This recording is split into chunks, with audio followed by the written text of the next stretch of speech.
Thomas Ramos, rugbyman, témoigne en avril 2019 et lève le voile sur le difficile rôle du conjoint vivant au quotidien les difficultés que peut avoir la femme atteinte d'endométriose. Mais pour que les trois mots d'Endo-France, soutenir, informer, agir, puissent autant résonner sur le territoire national comme international, il faut également la force, le regard et l'investissement de plus de 110 bénévoles, de plus de 2300 adhérents et de plus de 60 000 followers. Un travail colossal où rigueur rime avec partage, où empathie rime avec action, où solidarité rime avec espoir.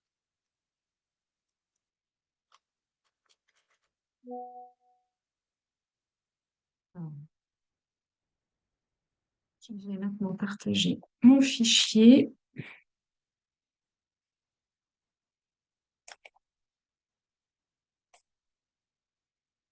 Hop, voilà.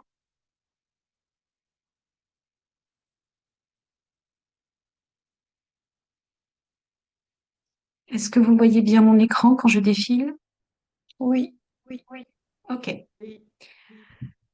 Alors, je vais juste d'abord mettre à jour les chiffres qui ont été donnés dans ce petit clip. Aujourd'hui, nous sommes soutenus par plus de 3000 adhérents. C'est important pour nous parce que ce sont les seules ressources de l'association, suivies par 120 000 personnes sur les réseaux sociaux. Et nous sommes surtout une équipe de 110 bénévoles. Il n'y a pas de salariés chez Endo-France. Et nous avons mené l'année dernière près de 700 actions d'information pour le public et répondu à près de 30 000 mails, ce qui est juste énorme parce qu'on fait tout ça, bien sûr, après notre travail. Et à la fin de l'année, ce sera un montant de 444 000 euros que nous allons verser à la recherche depuis 2016 pour soutenir les équipes médicales qui commencent à travailler sur l'endométriose en recherche clinique ou en recherche fondamentale. Nous sommes agréés par le ministre de la Santé et le ministère de l'Éducation nationale avec 3 missions principales: soutenir, informer, agir. Soutenir les personnes atteintes d'endométriose et leur entourage, informer le public sur la maladie et agir avec les professionnels de santé pour améliorer le parcours de soins. Et agir aussi avec les pouvoirs publics, et c'est ce que nous avons fait pour l'élaboration de la stratégie nationale de lutte contre l'endométriose, pour laquelle nous avons beaucoup travaillé et œuvré avec les professionnels de santé, les associations et les équipes ministérielles. Alors, de quoi parle-t-on quand on parle d'endométriose? Déjà, pour qu'on ait une idée globale, en chiffres, c'est une femme sur 10 ou une personne menstruée sur 10 qui est diagnostiquée endométriose. Ce qui veut dire que probablement ce chiffre il est minimisé puisque jusqu'à maintenant, il y avait une errance médicale de 7 années avant que le diagnostic puisse être posé. Parce que c'est une maladie qui revêt plusieurs formes et parce que les médecins jusqu'alors n'étaient pas correctement formés sur le diagnostic de l'endométriose. Il est évident que ce chiffre va maintenant baisser puisque la stratégie nationale existe, l'endométriose est devenue un enjeu de santé publique et qu'il y a des filières de soins partout en France, dans toutes les grandes régions, pilotées par les ARS, dont l'objectif est de fédérer des réseaux de professionnels formés à l'endométriose, de façon à ce que dans un territoire donné, une femme rencontre le médecin ou le professionnel dont elle a besoin. Ce qu'on sait aussi sur l'endométriose, c'est que le principal symptôme, c'est la douleur. Je parle d'une douleur qui est invalidante sur le quotidien et que cette douleur, dans 70% des cas, elle finit par devenir chronique. On sait aussi que 40% des cas d'infertilité sont dus à l'endométriose et à ce jour, on ne sait pas la guérir. C'est une maladie pour laquelle il n'y a pas de traitement curatif. Tout ce qu'on sait faire, c'est trouver des stratégies pour essayer de vivre au mieux avec. Alors, pour que tout le monde comprenne bien ce dont on parle, que ça n'est pas juste une histoire de règles douloureuses. Je vais vous présenter quelques schémas pour expliquer l'endométriose. Là, on a coupé l'utérus en deux dans le sens de la longueur, parce que sinon il est fermé. Et donc, vous avez ici cette partie qui nous intéresse particulièrement, qui est l'endomètre, qui, sous l'influence hormonale, va s'épaissir dans le but d'accueillir un embryon. S'il n'y a pas de fécondation, cet endomètre va se détacher puisqu'il ne sert à rien, et c'est ce qui va donner les règles. Voilà. Et en fait, on parle d'endométriose quand on retrouve ailleurs que dans cette cavité utérine des cellules semblables à cet endomètre qui vont se greffer sur les organes autour, dans le petit bassin. Ça peut être autour de l'utérus, ça peut être dans les trompes, sur les ovaires, mais ça peut aussi être sur la vessie, sur le vagin, sur le rectum, sur les intestins et remonter jusqu'au diaphragme. Et la particularité de ces cellules, c'est que chaque mois, au moment des règles, où qu'elles se trouvent, elles aussi, elles vont se mettre à saigner. Cela va créer des micro-hémorragies, des kystes, et cycle après cycle, des adhérences qui vont finir par déformer les organes, comme on peut le voir ici, et les faire se coller entre eux. Ici, vous avez une position libre de l'ovaire et de la trompe. Et ici, vous voyez que l'ovaire et la trompe se retrouvent collés contre l'utérus. À terme, on aura une trompe aussi qui va être complètement figée, collée à l'utérus. Et l'utérus peut se coller sur la vessie ou sur l'intestin en fonction de s'il est antéversé ou rétroversé. Tout ça, bien sûr, ça crée un climat extrêmement inflammatoire qui va être responsable de douleurs. L'inflammation, elle est délétère à la fécondation. Dans cette configuration-là, avec une trompe bouchée par l'endométriose, des kystes sur les ovaires, on peut très bien comprendre aussi un mécanisme de l'infertilité. Et surtout, bah, c'est ce climat inflammatoire parce que tout se sent, toutes ces micro-hémorragies chaque mois, ben, ça n'est pas fait pour être dans le ventre, c'est fait pour être évacué. Mais là, ça ne peut pas s'évacuer. Alors, il y a plusieurs formes d'endométriose. Là, on est sur des schémas de profil avec les fesses à l'arrière et le ventre ici. On a une forme d'endométriose qui s'appelle l'endométriose péritonéale parce qu'elle se pose sur le péritoine, qui est une membrane qui protège nos organes dans le ventre. C'est une forme superficielle de la maladie, c'est quand la maladie débute. On a l'endométriose sous-péritonéale ou profonde, où là, on est bien passé en dessous du péritoine, de cette petite membrane. Et l'endométriose, les lésions infiltrent les organes de plus de 5 mm, créant bien sûr des douleurs supplémentaires, abîmant les organes sur lesquels la lésion est greffée. Nous avons, pardon, les endométriomes ou les kystes d'endométriose sur les ovaires qui peuvent être plusieurs sur un même ovaire ou alors se répartir sur les deux ovaires. On a alors des endométriomes bilatéraux. Et puis, on a une forme un peu particulière qui est l'adénomiose. Là, c'est quand l'endomètre, au lieu de s'échapper par le vagin au moment des règles, il entre à l'intérieur du muscle utérin lui-même. Il va venir former des petites poches de sang à l'intérieur du muscle utérin. C'est une forme aussi très douloureuse qui va créer beaucoup d'hémorragie pendant les règles, mais aussi en dehors. Il n'y a aucune corrélation entre la forme d'endométriose et les symptômes et les douleurs ressenties. L'endométriose superficielle peut être extrêmement douloureuse si une lésion est placée proche de nerfs qui vont envoyer des messages douloureux au cerveau. Et parfois, l'endométriose profonde, déjà bien installée, va se découvrir par hasard au moment d'un bilan de fertilité quand, le couple n'arrive pas à concevoir. Alors, ce sont les symptômes qui amènent le diagnostic. Les symptômes principaux sont répertoriés ici. Il peut y en avoir bien sûr d'autres en fonction des atteintes et des formes de la maladie. Sur les plus courantes, on va avoir des douleurs pelviennes qui vont devenir à terme des douleurs lombaires parce que quand on a mal au ventre, on a tendance à se tenir un peu crispé en avant comme ça. On compense sur le bas du dos, on vient étirer toute la zone lombaire, les ligaments et les muscles du bas du dos. Et donc, ça va devenir une douleur lombaire. Il y a aussi dans le petit bassin des nerfs qui communiquent entre eux, notamment le nerf sciatique, le nerf crural, qui est le nerf qui descend le long de la jambe sur le devant des cuisses. Donc, on peut avoir des douleurs aussi dans les jambes. Les nerfs qui communiquent entre eux vont se donner des nouvelles, si j'ose dire, et vont dire au cerveau, tu sais, il y a un nerf qui est en souffrance, parce qu'il y a peut-être une petite lésion d'endométriose quelque part, et tout ça, ça communique et ça donne une zone extrêmement douloureuse. La dysménorrhée, c'est la douleur pendant les règles. La dyspareunie, c'est la douleur pendant les rapports sexuels avec pénétration profonde. La dysurie, c'est la douleur à la miction. Et la dyschésie, c'est la douleur à la défécation. Il est bien évident que quand on est sur un schéma comme ça de douleur quasi constante, la fatigue, elle est de mise parce que la douleur n'a pas de répit, elle réveille la nuit, elle empêche de dormir. On devient fatigue chronique, on est fatigué et on est fatigable. Cause et symptômes, malheureusement, l'infertilité dans 40% des cas. Donc c'est tout ça qui doit mettre sur la voie du diagnostic de l'endométriose pour le médecin. Et il est évident que dans des formes sévères d'endométriose, beaucoup d'organes sont touchés, abîmés, où il y a eu peut-être des chirurgies qui ont été malmenées.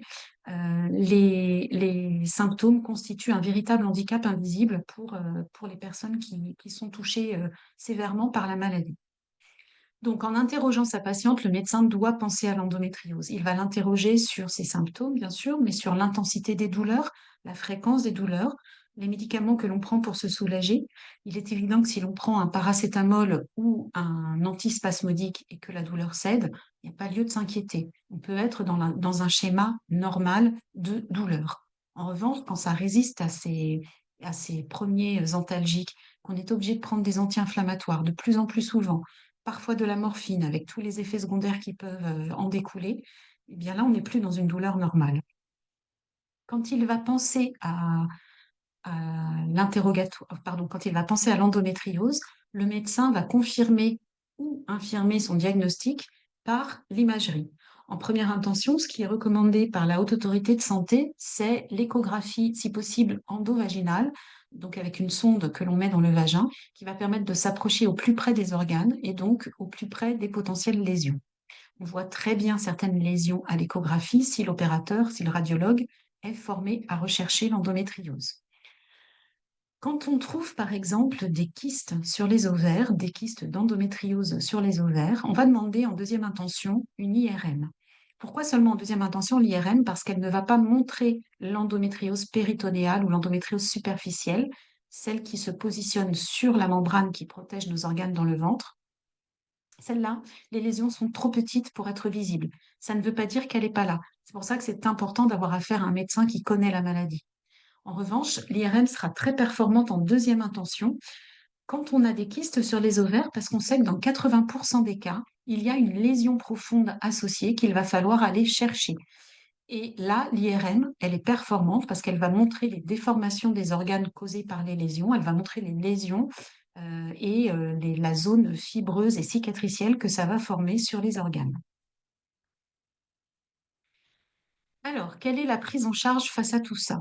Aujourd'hui, ce que disent les médecins, selon les recommandations de la Haute Autorité de Santé et du Collège national des gynécologues et obstétriciens de France, c'est que l'on prend en charge la maladie à partir du moment où les symptômes se déclarent. Je dis ça parce qu'il y a souvent des endométrioses qu'on va découvrir vraiment par hasard, c'est-à-dire on se fait opérer de l'appendicite et on nous dit, ah ben tiens, au réveil, vous avez une endométriose. Ah bon? Est-ce que vous avez mal au ventre pendant vos règles? Non. Vous avez eu des enfants? Oui. Vous avez mal au ventre pendant les rapports? Non. Vous avez des troubles particuliers? Non. Et dans ce cas-là, on ne va pas s'en préoccuper.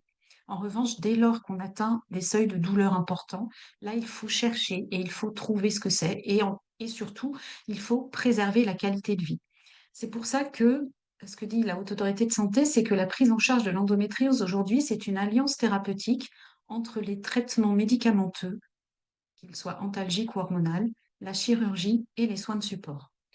Les traitements antalgiques, bien sûr, pour stopper la douleur. Le problème, c'est que quand on est dans une douleur qui est là depuis longtemps, que le médecin n'a pas entendu, que la patiente a serré les dents en disant tant pis, ça ira mieux demain, eh bien, elle n'a pas fait le bon choix, malheureusement, parce que les médicaments classiques n'agiront pas. Il va falloir des médicaments beaucoup plus puissants sur des douleurs neuropathiques chroniques qui sont prescrits par des médecins de la douleur, des algologues, et qui nécessitent des suivis en centre antidouleur. Donc, c'est relativement lourd à la mise en place. Ce sont des médicaments avec pas mal d'effets secondaires qui vont avoir des impacts sur le quotidien et notamment le quotidien professionnel.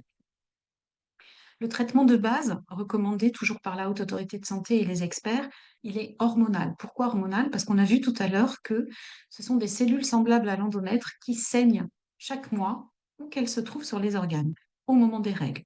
Donc si on stoppe les règles, on stoppe le saignement de ces lésions, on stoppe la prolifération des lésions, on stoppe l'inflammation et on stoppe l'avancée de la maladie.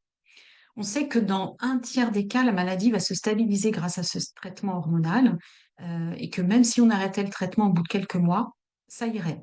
Sauf que dans deux tiers des cas, la maladie est évolutive, elle va évoluer et souvent vers des formes relativement sévères où là, sans traitement hormonal, parfois même sans chirurgie, ça devient très compliqué. La difficulté, c'est que le traitement hormonal, c'est une balance bénéfice-risque à déterminer avec la patiente et avec le médecin. C'est-à-dire qu'il faut trouver le traitement hormonal qui sera dosé correctement, et chaque cas est unique et chaque femme réagit différemment au traitement, ou chaque personne menstruée.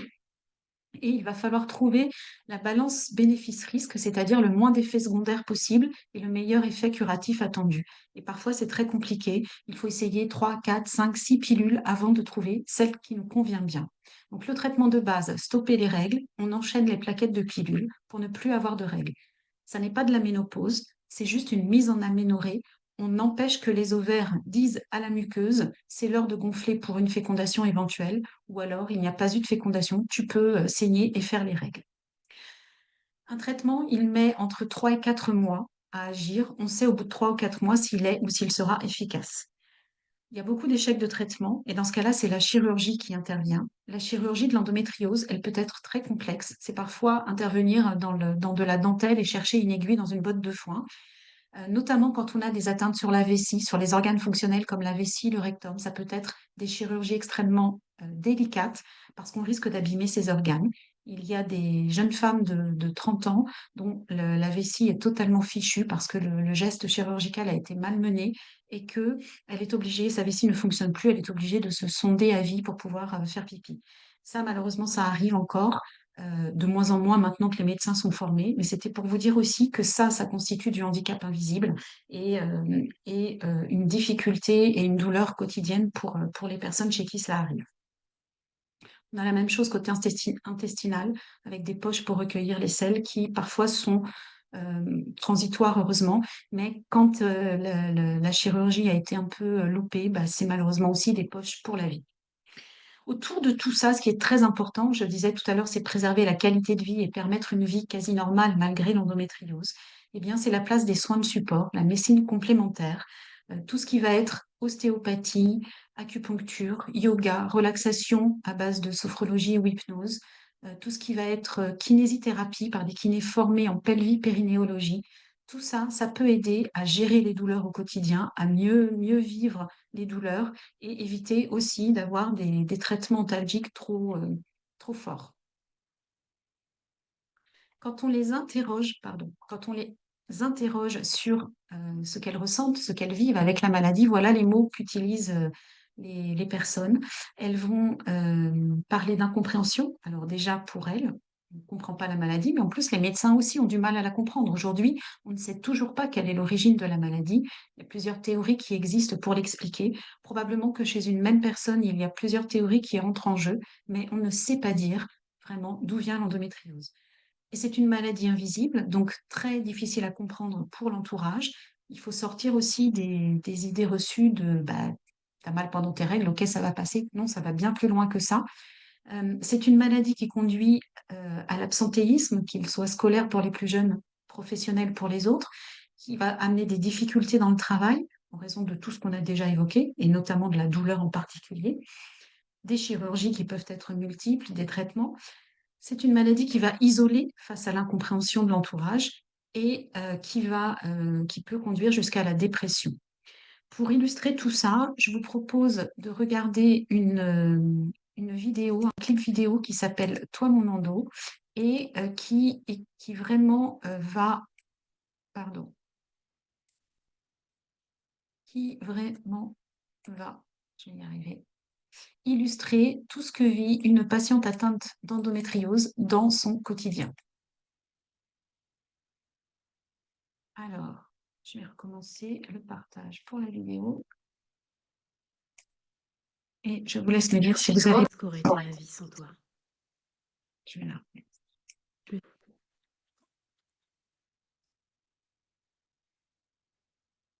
je me suis souvent demandé ce qu'aurait été ma vie sans toi.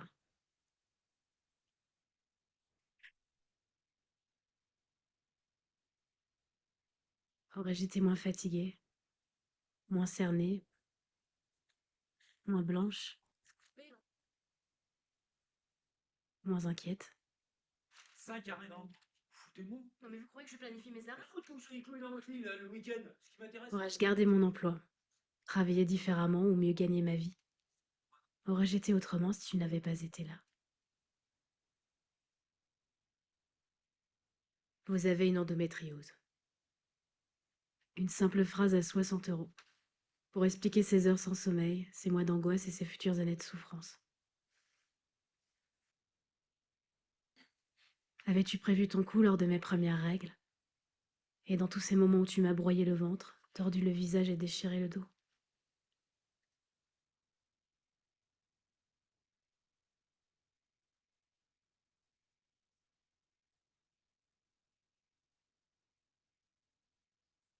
As-tu ri de me voir aussi prostrée, suppliant que tout s'arrête pour enfin me laisser un court moment de répit?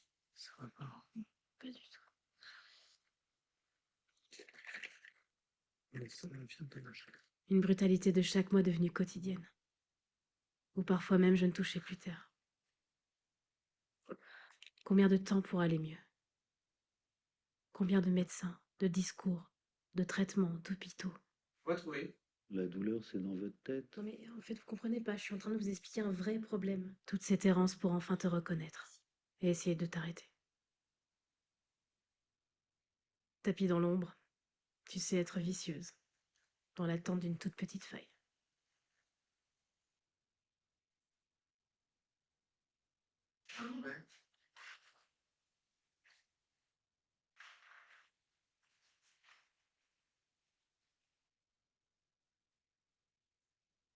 Une vie de bras tendus, de regards impuissants face à ces silences pesants, quand on ne peut être que spectateur.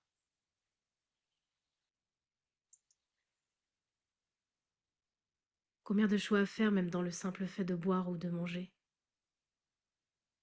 Ne plus pouvoir faire l'amour ou même se toucher. Moi non plus, j'en peux plus. On peut pas sortir le soir, on n'a plus de vie, elle peut pas bosser. 4 petits mots que je me répète encore et toujours. Si tu n'avais pas été là, qu'aurais-je été sans toi?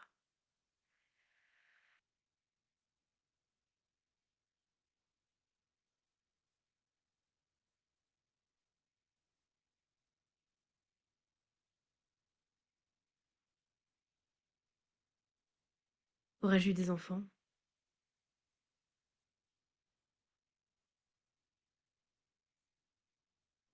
Combien d'essais? Parfois même de deuil à faire. Cette peur de ne pas tenir bon ou pire, de devoir un jour y renoncer.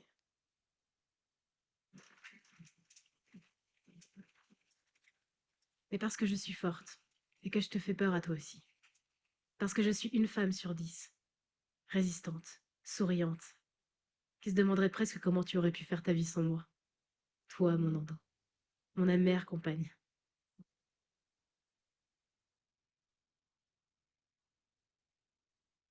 Car non, tu ne me définis pas. Et cette bataille, c'est moi qui la gagne. Parce que je suis étendue là, presque endormie pour la énième fois.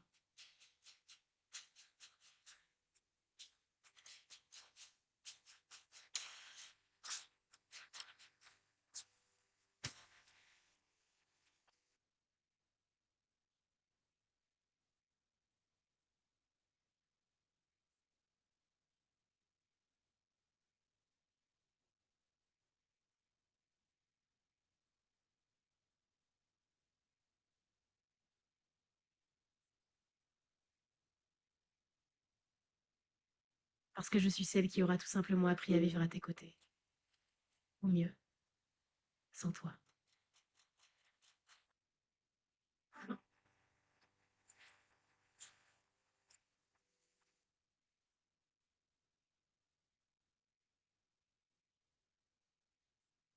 Je vais continuer. Alors, ce qu'on apprécie particulièrement dans ce film, c'est ce qu'il dit, à savoir que la maladie ne doit pas nous définir, on ne doit pas se laisser définir par la maladie.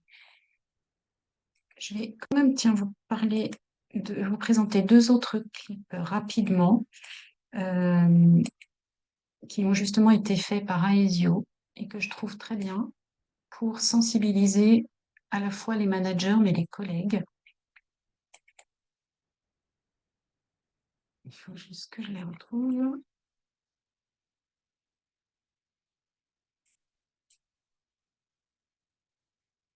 Donc oui, je disais, on ne doit surtout pas se laisser définir par la maladie, ça c'est très important. C'est pour ça qu'on n'utilise jamais le terme de endo-girl tel qu'on peut le voir sur les réseaux sociaux, parce que c'est c'est vraiment se laisser définir par la maladie. Et ça, il ne faut absolument pas se coller cette étiquette. Euh, Ça empêche d'avancer. Alors, je repartage mon écran.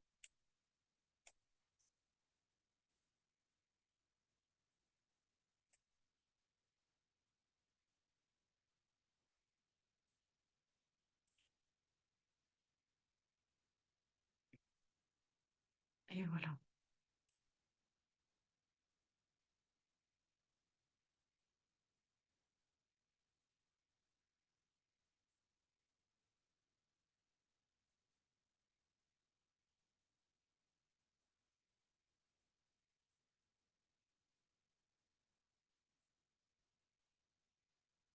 Ça me dit que je trouve particulièrement bien. Je reprends.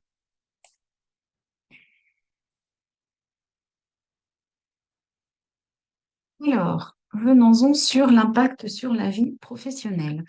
Donc, en 2020, nous avons mené une enquête avec Ipsos et Gédéon Richter sur le parcours de vie des femmes atteintes d'endométriose. On a interrogé presque 1600 femmes et elles étaient 65% à dire que l'endométriose impactait de façon négative leur quotidien professionnel. Alors, ça l'impactait de plusieurs façons.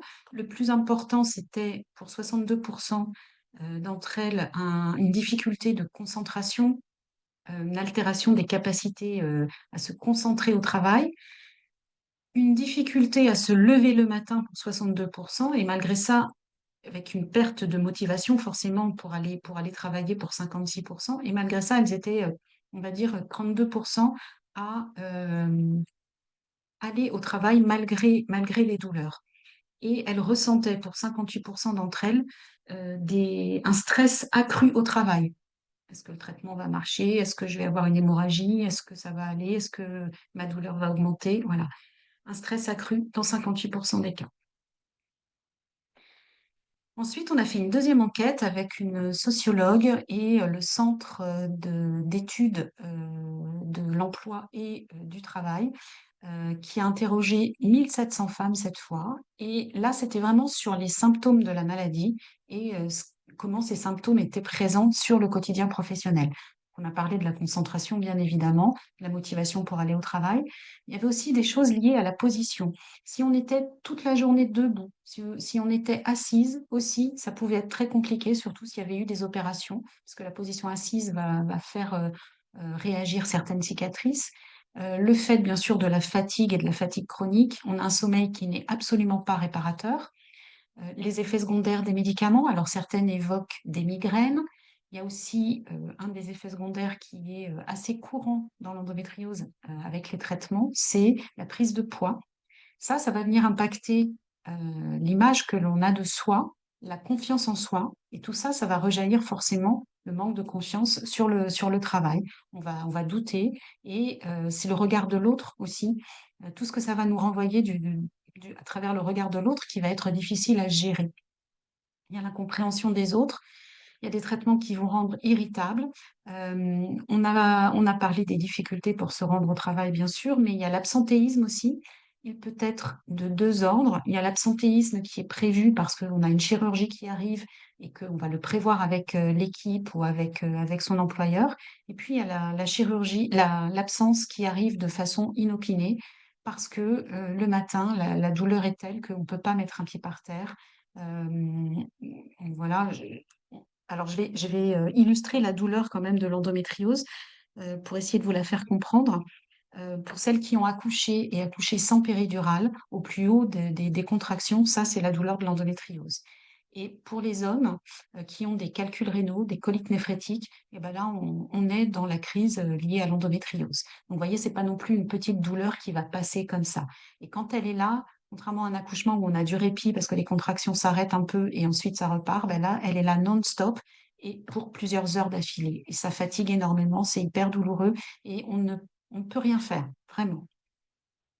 Et puis, il y a aussi tous les symptômes associés à cette douleur en fonction de la localisation des lésions. Quand on a des localisations sur la vessie, par exemple, ou sur les intestins, ben, on va avoir des troubles urinaires et digestifs. On va avoir besoin d'aller faire pipi très régulièrement. Ça va se voir. On a des alternances diarrhée-constipation qu'il faut pouvoir gérer dans son travail. Tout ça, c'est perçu comme honteux. Ça amène une gêne. Et vraiment, ça vient impacter la confiance en soi, l'estime de soi et le regard des autres est difficile à appréhender. Puis il y a aussi des petites phrases comme, qui peuvent être perçues comme sans bienveillance, euh, que je vais détailler tout à l'heure. Alors, c'est quoi l'enjeu? Est-ce qu'il faut en parler ou non? Bien sûr, on n'a pas la réponse, ça appartient à chacune en fonction de la confiance qui s'est établie entre la hiérarchie, entre l'équipe, tout simplement. Mais ce qu'on sait, c'est que comme on ne connaît pas bien l'endométriose dans l'environnement professionnel, et bien justement, ça vient aussi engendrer quelque chose qui va impacter le quotidien professionnel de façon négative. Ce sont ces fameuses petites phrases, par exemple, suite à la prise de poids, bah, dis donc, tu as grossi. C'est des phrases qui nous ont été rapportées dans le cadre de l'enquête, hein. Tu as grossi, tu ferais bien d'arrêter de grignoter parce que ça va pas aller. Ou alors, tu as vu ta tête, tu as encore fait la fête ce week-end, tu ferais mieux de te reposer. Donc tout ça, bah, c'est difficile à gérer parce que soit on n'ose pas dire mais non, c'est parce que je suis malade ou voilà, ou j'ai un traitement, soit on va oser le dire et peut-être qu'en face, on aura des phrases du type qui nous ont été rapportées aussi. Oh, mais oui, l'endométriose, je connais quelqu'un qui en a, bah, elle a son traitement, tout va bien. Tu as un cachet, prends un paracétamol, ça va passer. Ou alors, bah, pourquoi tu ne te fais pas opérer? C'est la solution, après tu seras guéri. Et malheureusement, ça n'est pas le cas parce que parfois il faut même plusieurs opérations et malgré plusieurs opérations, on ne s'en sort pas. Chaque cas est unique dans l'endométriose. Et tout ce manque de connaissance de la maladie vient aussi renforcer le sentiment de solitude au travail qu'on peut ressentir. Alors bien sûr, quand il y a dans les groupes des référents handicap, quand il y a des personnes des infirmières qui sont présentes sur le site, ça peut être beaucoup plus facile d'en parler parce qu'on pense qu'on aura une oreille attentive. Bon, si on se met du côté de l'employeur quelques instants, on peut comprendre que gérer la désorganisation en cas d'absence, bah, c'est compliqué, et gérer la frustration des collègues qui se récupèrent le travail, c'est compliqué aussi. Dans cette enquête, donc, dans la deuxième enquête menée avec le Centre d'études de l'emploi et du travail, sur 1700 femmes, elles étaient 64% à avoir osé dire qu'elles avaient de l'endométriose à leur employeur. Il n'y en a qu'un quart qui a proposé des aménagements de poste et 20% qui ont réagi négativement, voire très négativement, c'est-à-dire retrait de missions intéressantes, mises au placard, pour ainsi dire, et allant jusqu'au licenciement pour désorganisation de l'équipe. Et donc, elles sont presque une sur deux à dire que l'endométriose a empêché leur évolution professionnelle. Alors, quelles sont les pistes? La première, vraiment la principale, pourquoi on demande vraiment, enfin, ce pourquoi vraiment on milite, c'est de rencontrer et d'informer les services de prévention et de santé au travail. C'est une priorité parce que les équipes et le médecin du travail sont là pour vérifier que l'état de santé d'une salariée est toujours en adéquation avec les missions qui lui sont confiées dans l'entreprise. Sinon, si ce n'est pas le cas, elle va pouvoir proposer des aménagements de poste et faire des préconisations d'aménagement. Le médecin du travail est soumis au secret professionnel, au secret médical, pardon, et il ne dira pas la cause de la maladie, bien évidemment. Dans cette enquête, ce qu'on a vu, c'est que les préconisations du médecin du travail n'étaient pas toujours suivies, malheureusement. Donc, dans ce cas-là, on incite à aller plus loin, à demander une reconnaissance de la qualité de travailleur handicapé ou une reconnaissance de travailleur indépendant handicapé quand on est indépendant, de façon à cette fois, si bien sûr l'employeur est informé, pouvoir rendre obligatoire ces aménagements de poste. En fait, la RQTH, d'abord, enfin, ça n'est que des avantages quand on l'obtient et il faut vraiment en parler à l'employeur parce que d'abord, l'employeur est sanctionné s'il n'a pas dans sa masse salariale 6% de personnes porteurs de handicap. Mais en plus, voilà, ça rend obligatoire les aménagements et les préconisations du médecin du travail. Donc, les aménagements de poste, on va les avoir de plusieurs niveaux. Le premier, bien sûr, c'est le mobilier. Euh, Quand on a un travail où on est assise tout le temps, eh bien, être assise sur une chaise lambda, ça peut correspondre à tout le monde. Quand on a été opéré, multi-opéré, ça n'est pas suffisant. Il faut avoir une chaise conçue dans un matériau spécifique qui empêche le poids du corps au niveau du périnée, qui libère ce poids et qui permet de ne pas déclencher de douleurs supplémentaires en situation assise. On a des bureaux aussi qui se lèvent en hauteur. Euh, Ça peut être, si on a un travail debout, avoir justement un siège assis debout que l'on peut utiliser pour se reposer de temps en temps, euh, qui va permettre aussi de varier les positions, parce que être debout, ça n'est pas non plus la solution pour l'endométriose. Le temps de travail. Avec une RQTH, il y a des employeurs qui autorisent les salariés à partir une heure plus tôt le soir. Peut-être qu'on peut négocier une pause plus longue le midi, par exemple, pour pouvoir couper sa journée en deux et se reposer plus sereinement, surtout quand on sent que la douleur est là et qu'elle va être présente toute la journée, pour pouvoir avoir un temps de repos vraiment efficace pour éviter que la douleur n'augmente et que l'on tombe dans la souffrance. Et puis, on doit revoir aussi les missions, c'est-à-dire que si vraiment le métier n'est plus en adéquation avec l'état de santé, bah, il faut pouvoir regarder ce que dans la fiche de poste peut être retiré, ce qui peut être retiré dans la fiche de poste, notamment si c'est un poste avec des ports de charge, avec euh, des missions où il faut être debout tout le temps, bah, il faut pouvoir réaménager la fiche de poste pour correspondre à l'état de santé de la salariée.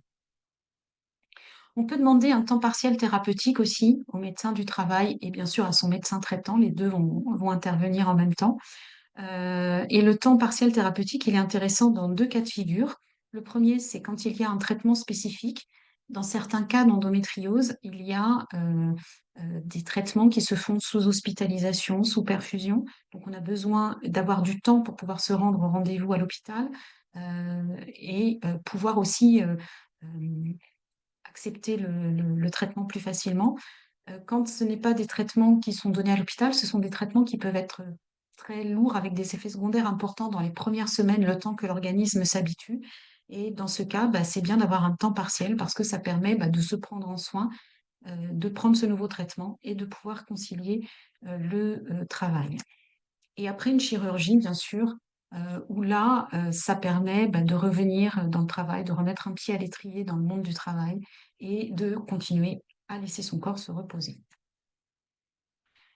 L'employeur, lui aussi, il a des obligations, c'est de favoriser les modes de travail alternatifs, quand c'est possible, bien sûr, mais quand c'est possible, on a vu avec la Covid qu'il n'y avait plus de soucis pour le télétravail. Il y a beaucoup d'entreprises qui maintenant ont des accords de télétravail. Et dans ce cas-là, peut-être qu'on peut juste revoir la façon dont le télétravail est partagé. C'est-à-dire, eh bien, au lieu d'avoir 2 jours de télétravail obligatoire par semaine, ben, je n'en prends qu'un si je vais bien, voire je n'en prends pas du tout et je les cumule la semaine d'après si ça va moins bien. Comme ça, je sais que j'ai un jour de plus pour m'éviter les transports. Euh, Quand le télétravail est impossible, bah oui, du matériel d'aide à la manutention, c'est-à-dire que euh, pour une personne qui n'a pas d'endométriose, voilà, c'est difficile de se rendre compte, mais porter l'équivalent d'un pack d'eau, ça peut être très compliqué. Ça va déclencher des douleurs plutôt d'ordre neuropathique. En plus, il y a beaucoup de comorbidités avec l'endométriose, donc des pathologies inflammatoires de type spondylarthrite, fibromyalgie, lupus, etc., qui vont déclencher d'autres types de douleurs qui vont venir surenchérir, complexifier le tableau douloureux. Et ça, c'est aussi très complexe. Et ce qui paraît très simple pour l'une ne l'est pas forcément pour l'autre. Eh bien, par exemple, si on travaille dans une cantine, par exemple, eh bien, si on doit porter des brocs d'eau ou je ne sais quoi, bah, il vaut mieux avoir des petits chariots. Ou si on doit voilà, porter des caisses pour du matériel, et bien peut-être là aussi avoir un petit chariot ou avoir quelque chose qui permette de ne pas avoir ces poids à porter. Ça relève d'une étude de poste avec le médecin du travail pour pouvoir dire, bah, là, moi, ça me déclenche des douleurs tout de suite. Et le médecin du travail, avec un ergonome, va trouver des solutions. Il faut aussi, dans les entreprises, et je pense aussi aux laboratoires, aux usines, aux entrepôts, enfin tout ce qui est production par exemple, il faut avoir un espace ressources. Ça peut être aussi quand on travaille dans une crèche par exemple, ou dans une maison de retraite, j'en sais rien. Déjà, c'est ne jamais être seul, bien évidemment, mais aussi proposer un espace ressources, c'est-à-dire que quand on sent la crise d'endométriose arriver, on a toujours sur soi ces médicaments. Selon la molécule et selon le traitement que l'on prend, le médicament va faire effet au bout de 10 ou 20 minutes. Et pendant ce laps de temps, aujourd'hui, la majorité des femmes, elles disent, je rentre chez moi parce que je sens que la crise arrive et il faut que je sois chez moi avant que ce soit trop fort. Sauf que bah, parfois, elles se font dépasser parce qu'il y a du temps de transport en commun, du temps de transport en voiture parfois ou à pied. Ce qu'on sait, c'est qu'il y a des femmes, quand la douleur monte, euh, on parle toujours d'une échelle d'évaluation de la douleur comprise entre 1 et 10. Chez l'endométriose, en moyenne, on est autour tous les jours de 4 à 5 sur 10. Ça veut dire une douleur constante qui est là en permanence. Mais quand la crise arrive, moi je dis toujours, je suis à 12 sur 10 sur l'échelle de la douleur parce que c'est une douleur qui devient vraiment, on tombe dans une souffrance où on n'arrive plus à gérer quoi que ce soit. Imaginez que la personne prenne sa voiture. Imaginez qu'elle prenne les transports en commun, que la douleur dépasse l'entendable pour elle.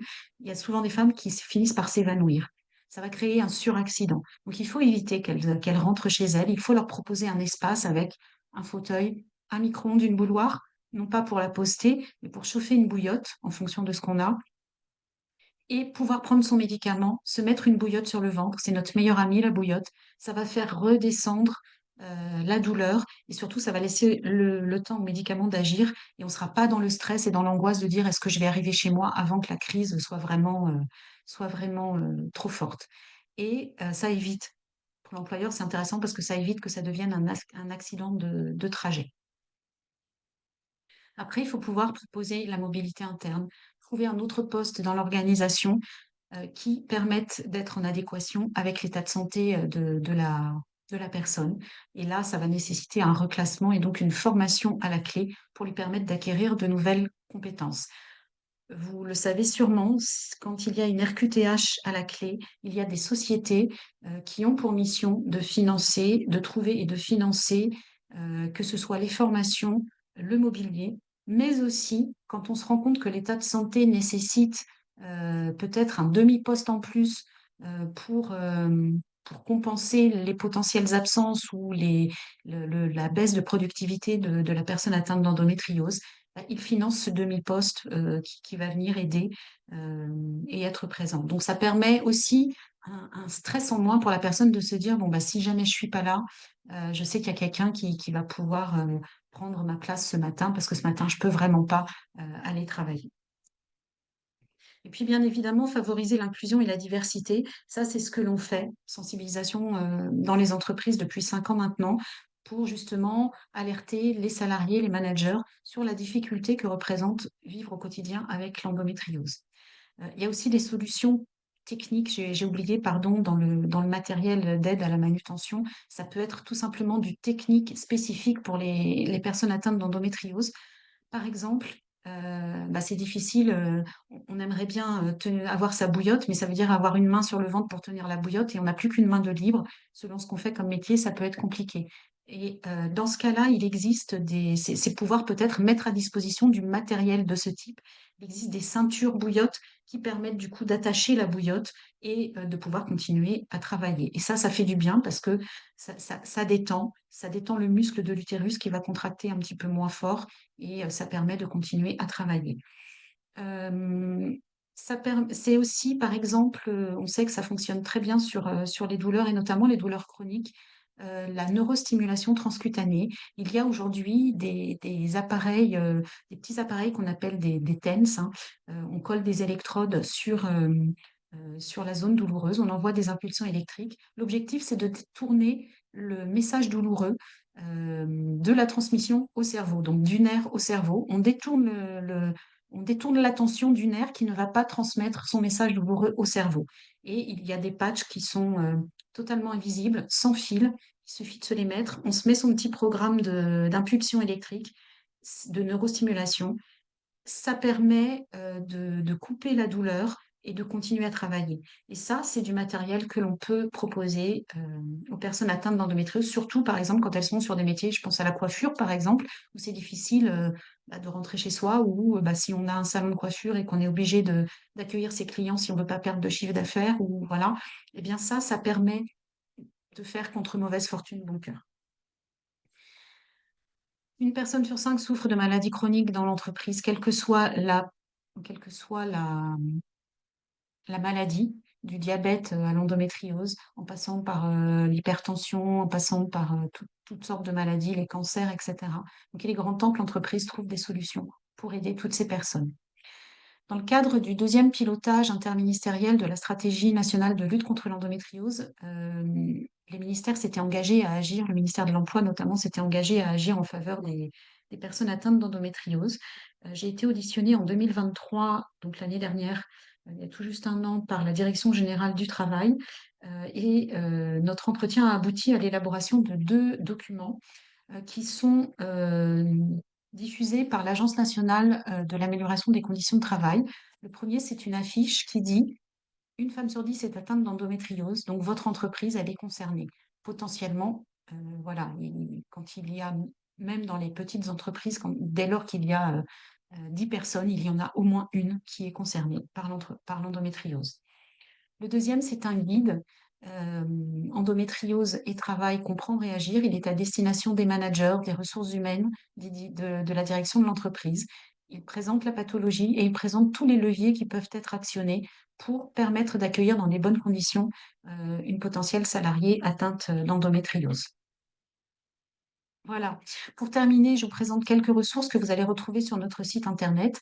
Déjà, il y a les bénévoles. N'hésitez pas à dire aux personnes que vous pouvez rencontrer que le site EndoFrance déjà est riche d'informations validées scientifiquement parce qu'il a été relu par des médecins, que nous avons des bénévoles sur toute la France qui peuvent orienter les personnes vers des professionnels de santé compétents, qui peuvent répondre à leurs questions sur la pathologie.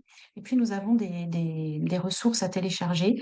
Le parcours de santé des personnes malades chroniques, ça c'est un guide, c'est un collectif interasso qui l'a conçu, et on y parle de toutes les pathologies chroniques, y compris l'endométriose, et du diagnostic au vivre avec, toutes les aides que l'on peut activer pour vivre au mieux avec la maladie.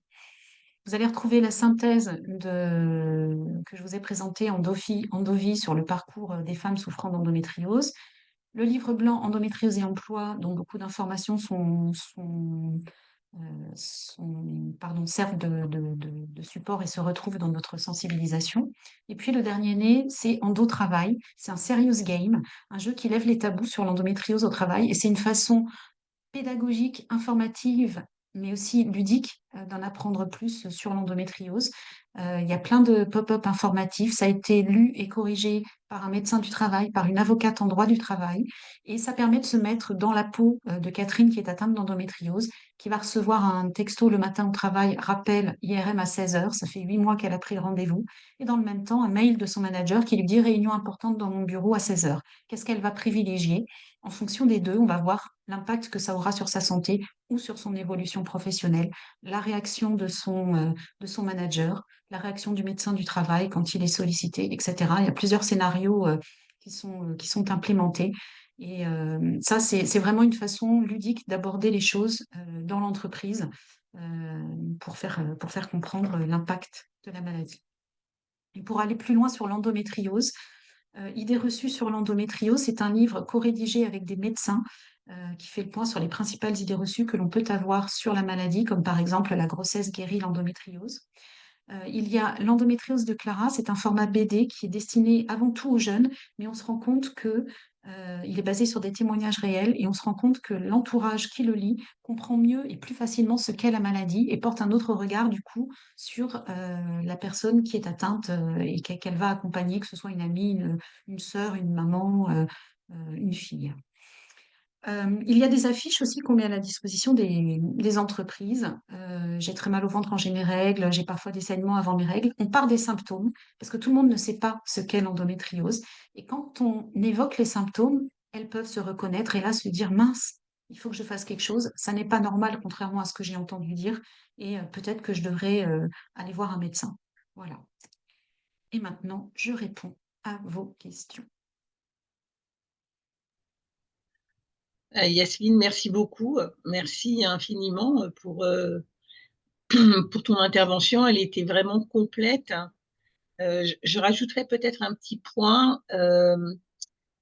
Donc, on a conscience maintenant de l'endométriose depuis donc 2001, mais j'ai envie de parler un petit peu de ces femmes qui ont été atteintes ou qui sont atteintes d'endométriose depuis bien plus longtemps, qui n'ont pas été détectées et à qui on a donné des traitements qui ont provoqué d'autres maladies, à savoir des antidouleurs, des anti-inflammatoires très puissants qui ont pu créer des ulcères ou autres.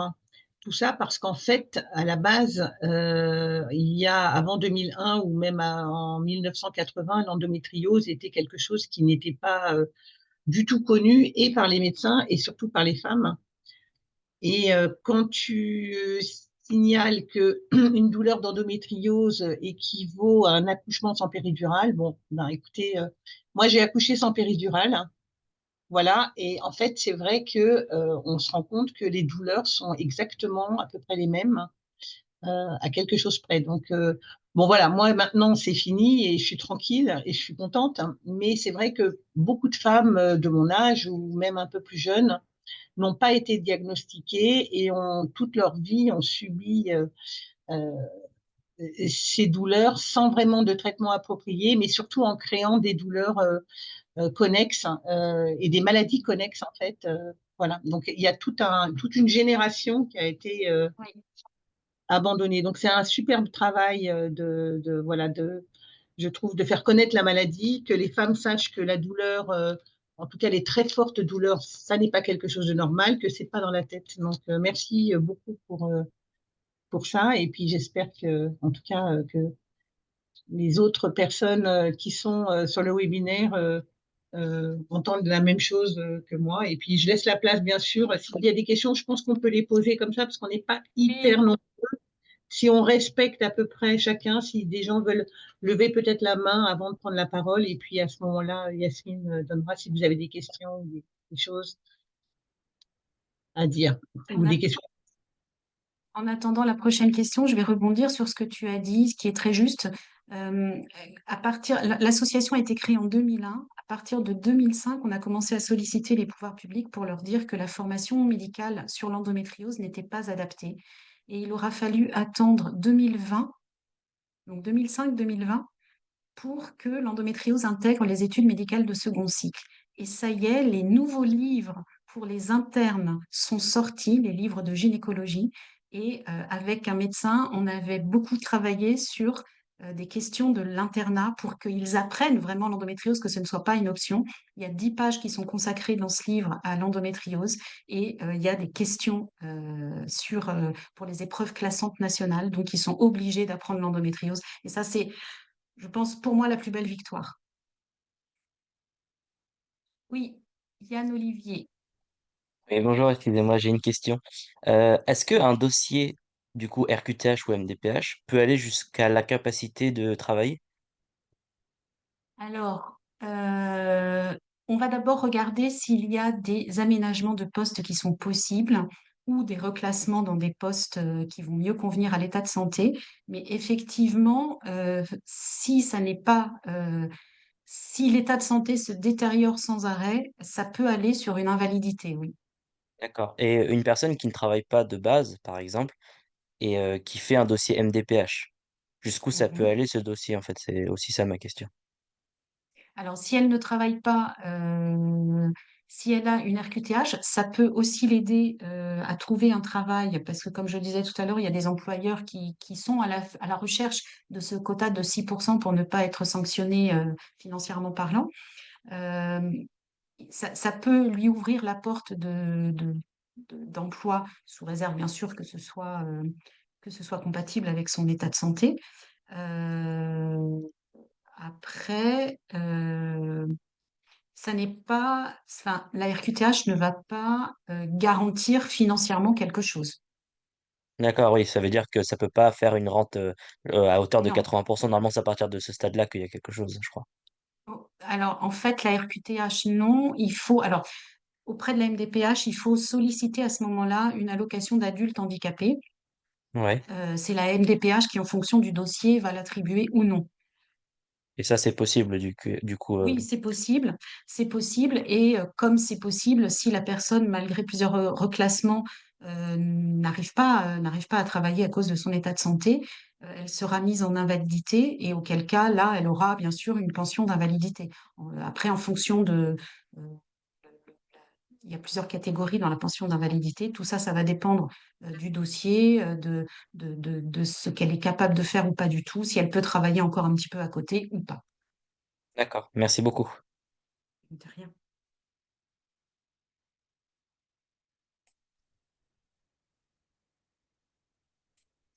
Il n'y a pas d'autres questions N'hésitez pas.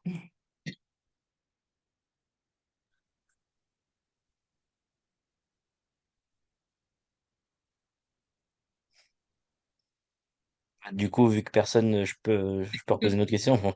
Vas-y. Comment à essayer d'amener vraiment au mieux à l'employeur ce sujet en fait? Parce qu'il y a certains employeurs qui sont pas assez réceptifs sur les conditions de travail des salariés. Et comme c'est un sujet qui est pas assez reconnu, comme vous le disiez, comment l'amener sur ce sujet-là sans forcément le braquer? Vous voyez ce que je veux dire ou pas?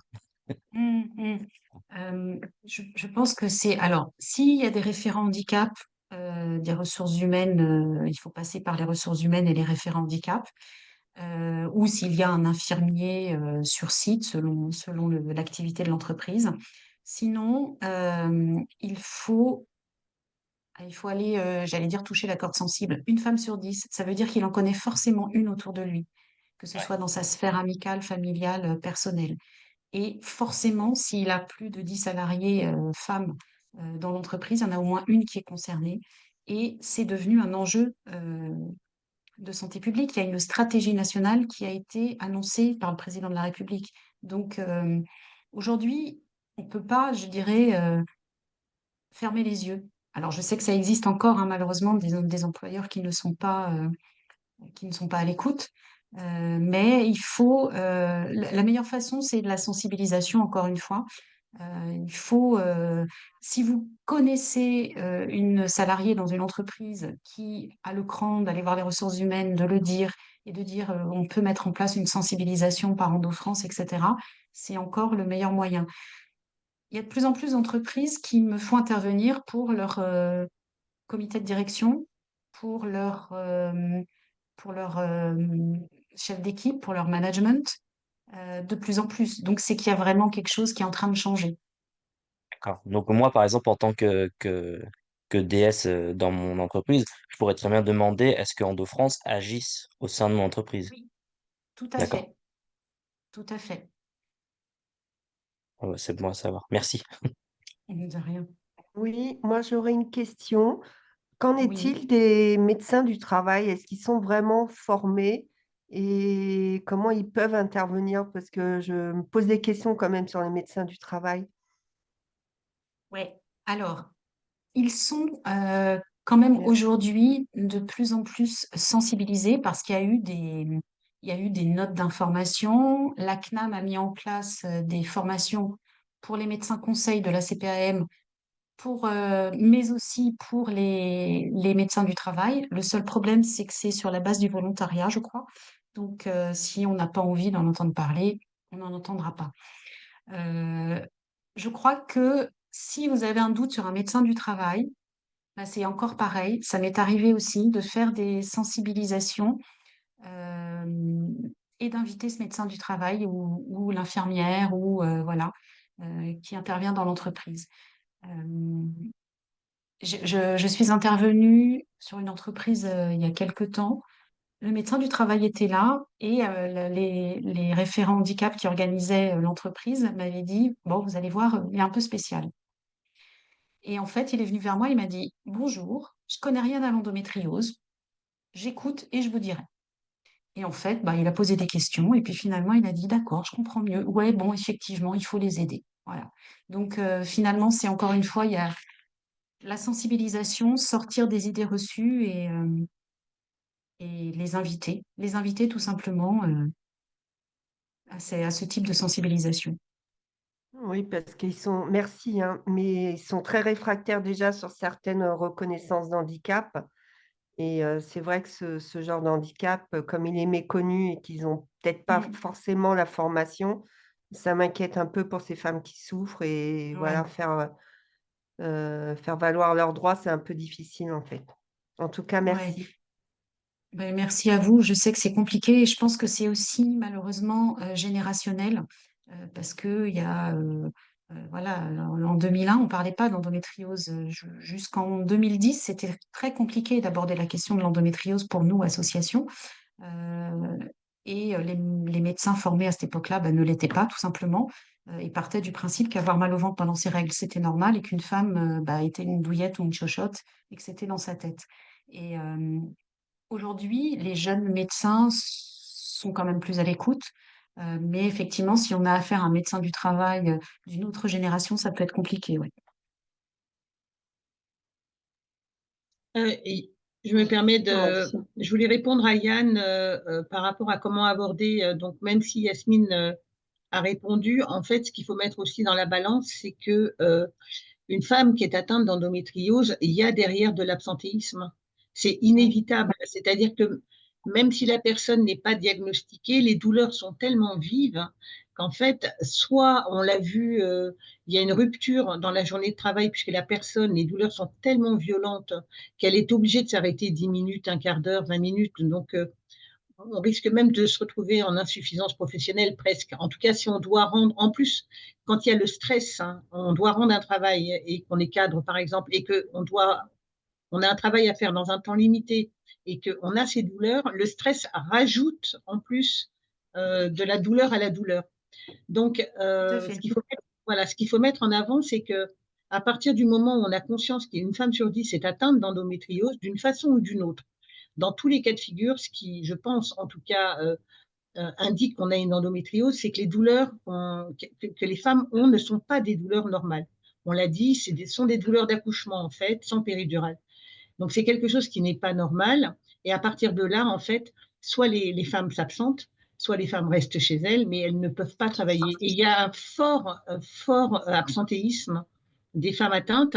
Et en fait, voilà, avoir une politique qui prenne en charge, justement, qui tienne compte de l'endométriose avec des programmes de sensibilisation, avec des protocoles de prise en charge ou avec une politique santé au travail, ça peut que aller dans le sens de l'employeur, à mon Mm. sens. Oui, D'accord. tout à fait. Et du coup, pour sensibiliser justement au mieux, il faut que ça passe par une instance CSE ou pas pour justement que je fasse intervenir Endo-France ou pas? Mais, Bah, en fait, nous, on est souvent... Pardon? oui, oui, vas-y. Non, j'allais dire, nous, on est souvent contactés soit par les ressources humaines en direct ou les référents handicap ou les infirmières de site. Mais je pense que le CSE peut tout à fait le proposer dans... ça fait partie, enfin, l'entreprise peut l'inscrire dans son programme RSE, hein, donc D'accord. Mais si jamais il veut pas, si par exemple c'est une volonté, comme souvent chez moi, la RH et la direction sont souvent ensemble et qu'ils disent que ça c'est rien, etc. Nous, en tant qu'OS, on peut très bien demander et imposer ça à la direction, c'est possible. ah bah, j'ai jamais eu le cas, mais je vois pas pourquoi ça serait pas possible. Ouais. Ok. Non, parce que je le dis parce que moi c'est très compliqué dans mon entreprise de faire D'accord. agir sur surtout sur tous les conditions de travail, etc. Enfin, c'est très compliqué. Hmm. C'est pour ça que Hmm. je préfère être sûr de pouvoir justement Ouais, bien agir sur sûr. ces femmes-là, c'est compliqué quoi. Excusez-moi, D'accord. pardon, c'est Zineb Bellambry. Je n'ai pas trouvé pour lever la main. Est-ce que je peux prendre la parole? Juste pour répondre Bien à sûr. juste pour dire à Yann des petits exemples et donner des petits exemples dans les entreprises.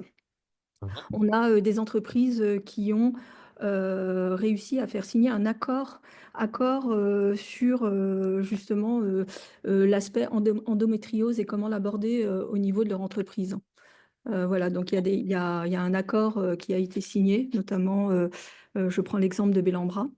Et autrement, il y a d'autres entreprises dans lesquelles le sujet de l'endométriose est abordé lors des NAO, avec notamment l'octroi de jours de repos. Bon, il me semble que ça va de 1 à 3 par an. Nous, on aurait préféré 1 par mois au minimum. Mais pour l'instant, on est plutôt sur voilà, des employeurs qui acceptent de donner un jour, voire jusqu'à 3 jours dans l'année pour les personnes qui souffrent de l'endométriose. Voilà, c'est les exemples que j'ai en tête. Mais voilà, lors de NAO ou notamment un accord spécifique lié à l'endométriose, voilà, et comment régler le sujet en entreprise. Ça commence C'est à, pour ça que, ouais.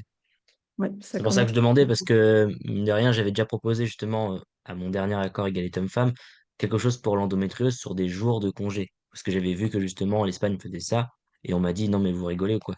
Voilà. Et oui, c'est qu'ils ne sont pas sensibilisés du coup à la Bah, c'est question. ça. Voilà. Et c'est pour ça que mes questions viennent de là, en fait. C'est j'aimerais Ouais. les sensibiliser pour pouvoir obtenir quelque chose pour ça. Il faut commencer par là, ouais, je pense, la sensibilisation. Ça coûte rien, ça coûte juste Ouais. une heure et demie de temps, et c'est tout, quoi. Ouais. Et au cas où, je peux toujours lui dire le calcul rénal, c'est fait à peu près pareil. Voilà. C'est ça, c'est Ah, ça. après, Yann, c'est peut-être pas forcément dans l'accord égalité pro, ça peut être dans un accord Différent à VTC. part. Non, Oui. qualité de vie au travail ou ça peut être dans autre chose pour ne pas forcément cibler justement une population, puisqu'on, en fait, l'endométriose, c'est une maladie féminine, d'accord, soit, hein, mais en fait, on en parle parce que c'est une maladie qui est handicapante, qui est invalidante. Donc, en fait, la mettre dans un accord qui englobe, ben, en fait, toutes les maladies un peu handicapantes, et on a parlé de handicap invisible, je pense que c'est peut-être plus logique et c'est moins discriminant, on va dire, entre guillemets, pour les femmes. Je sais pas si... Oui, oui, En je vois fait, bien, oui. ouais, il y a des entreprises qui font ça, c'est-à-dire qu'elles choisissent, elles font 1 à 2 sensibilisations par an et elles choisissent des thèmes. Voilà, alors en octobre, elles vont faire le cancer, en mars, elles vont faire l'endométriose, l'année d'après, elles vont faire Movember, ensuite, elles vont faire le diabète. Enfin, voilà, elles vont amener plusieurs sujets pour justement le bien-être au travail des personnes qui souffrent d'une maladie chronique. Et dans ce cadre-là, ben, on glisse l'endométriose et ça passe. Il y a Ah, l'accord merci. handicap aussi, on peut le mettre dedans. Dans Accord l'accord handicap handicap. aussi. Oui. Ouais, Ah oui, l'accord Là, handicap. par exemple, là, la semaine prochaine, c'est la semaine européenne de l'emploi des personnes handicapées. J'ai 2 interventions par jour, tous les jours, en visio, pour sensibiliser les entreprises. Donc, ça marche. Mm. D'accord, ok. Et à peu près, désolé, hein, je pose beaucoup de questions. Quand on fait la demande justement à Hauts-de-France, en à peu près combien de temps est-ce qu'on a une réponse? Alors, j'essaye d'être très rapide sur ce sujet parce que j'ai vraiment envie que les choses changent. Donc, Ok, il n'y a pas de souci. Il faut m'écrire sur contact@endofrance.org. Je vais l'écrire dans le chat et ok. je réponds relativement rapidement. Parce que je vais Après, trouver certainement la très vite date, vous, c'est... vous solliciter. Oui, mais après, c'est juste, comme on est bénévole, c'est juste en fonction de nos agendas, mais on arrive à caler des choses relativement Bien rapidement. sûr, Et l'avantage, si c'est fait en visio, c'est que si je suis pas dispo, ben, il y a une autre bénévole qui est formée aussi, qui peut intervenir et même, voilà. d'accord. Et quand vous intervenez, du coup, vous invitez, désolé, je prends toute la parole, vous invitez du coup la direction et vous invitez des instances représentatives ou pas? Non, enfin, généralement, c'est moi l'invité. Et c'est les ressources humaines qui vont dire, bah, aujourd'hui, on va cibler les salariés, la semaine prochaine, on va cibler les managers, on va cibler la direction. C'est eux qui l'amènent, en fait. Moi, je dis toujours que parce qu'on me pose parfois la question, qui vous voulez, voilà, et moi je dis tout le monde. Plus les gens sont sensibilisés, mieux c'est. Ok, donc potentiellement, je pourrais être là lors de la sensibilisation, Bah, potentiellement. bien sûr, bien Ok, sûr. quand je demanderai. Bon, bah, merci beaucoup. Désolé d'avoir pris autant de parole. Mm.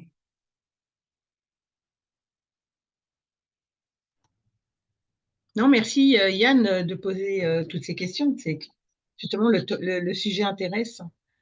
Ah oui, Après, bah, c'est intéressant.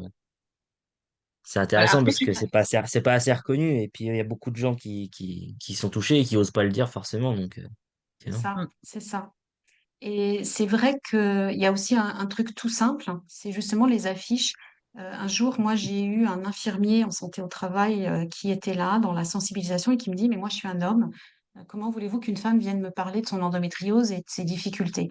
Et je lui ai dit, bah, mettez une affiche sur la porte de votre bureau ou dans votre bureau et on s'en reparle. Ah, il a mis cette affiche et il y a une jeune femme qui a frappé à sa porte en disant, j'ai jamais osé vous en parler, mais puisque je vois l'affiche, ça veut dire que vous connaissez, donc vous allez m'écouter et voilà, je vais être écoutée.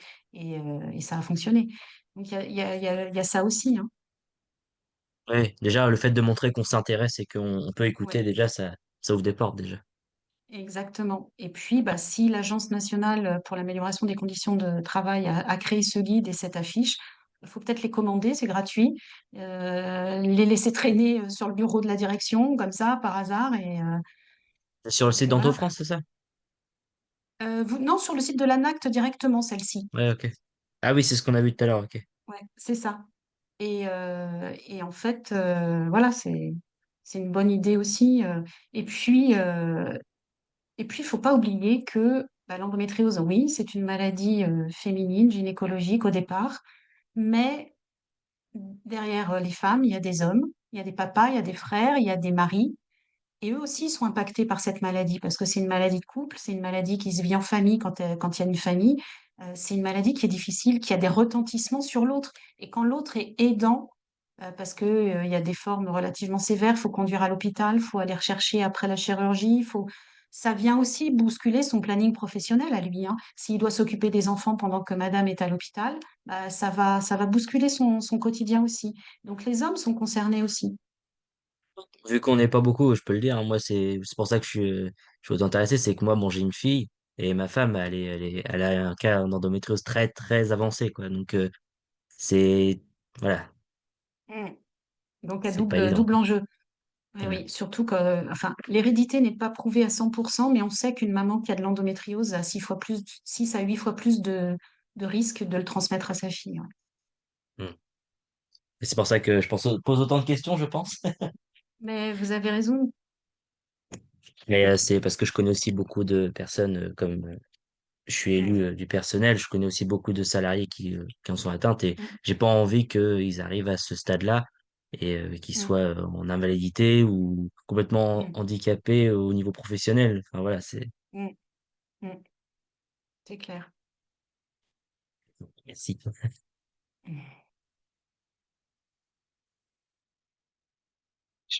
Mm.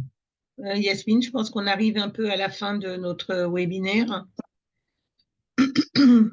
Ah, Merci beaucoup, en tout cas. merci beaucoup, Yasmine. C'était vraiment clair et je pense qu'on avait tous besoin un petit peu de voir ce qu'était l'endométriose. Moi, déjà, enfin, je n'avais pas conscience de toutes les différences, les atteintes des organes, etc.